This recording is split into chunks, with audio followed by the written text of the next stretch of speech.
நாங்கள் குன்னத்தூர்லேருந்து அனைத்து பேரும் வந்துக்கிறோம். பொம்பளைங்க ஆம்பளைங்க எல்லாரும் சேர்ந்து நாங்கள் 20 வருஷமா கல்குவாரியை மூட சொல்லி போன கவர்மெண்ட் அது முன் கவர்மெண்ட் தகவல் சொன்னா அவங்க எந்த நடவடிக்கை எடுக்கல. அதிகாரிகள் சொன்னா எதுவும் அவங்க கேட்கல. புதிதாக ஒரு திமுக தலைவருடைய ஒப்புதலோட நமது போலூர் சட்டமன்ற உறுப்பினர் அவர்களுக்கு இவங்களுடைய குறைய சொன்னோம். ஒரு 2 நாள் கழிச்சு உடனே மலையை விசாரணை பண்ணி கல்குவாரிக்கு தக்க நடவடிக்கை எடுப்புன்னு சொல்லி எங்களுக்கு உத்தரவாதம் வந்தாரு. குமுதம் நியூஸ் பிரகாரம் கல்குவாரியை மூடிட்டாங்கன்னு உத்தரவு வந்துச்சு. நாங்க சட்டமன்ற உறுப்பினர் அவர்களுக்கு நன்றி சொல்ல வந்துக்கிறோம். அதிகாரம் இருந்தும் நான் கடந்த ஆட்சி காலத்தில் 10 ஆண்டுகளாக எவ்வளவு மனுக்கள் அளித்தும் எந்தவித நடவடிக்கையும் எடுக்காத சூழ்நிலையில் அந்த மலை அடிவாரத்தில் குடும்பம் இருக்கும் நமது சகோதர சகோதரிகள் படு இன்னல்களை சந்தித்த நிலையில் அது குறித்தும் அனைத்து அதிகாரிகளுக்கும் பல மனுக்கள் அளித்தும் நடவடிக்கை இல்லாத சூழ்நிலையில் போலூர் சட்டமன்ற உறுப்பினர் திரு அபிஷேக் அவர்கள் மனுவாக கூட கொடுக்கவில்லை. அவர் நாங்கள் வாய்மொழியாக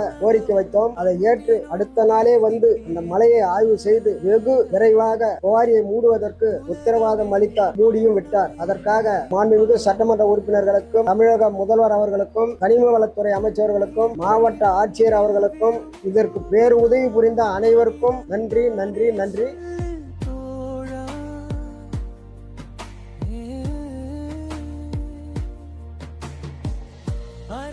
கடமை தான் செஞ்சோம். நீங்க தைரியமா இருங்க, சந்தோஷமா இருங்க.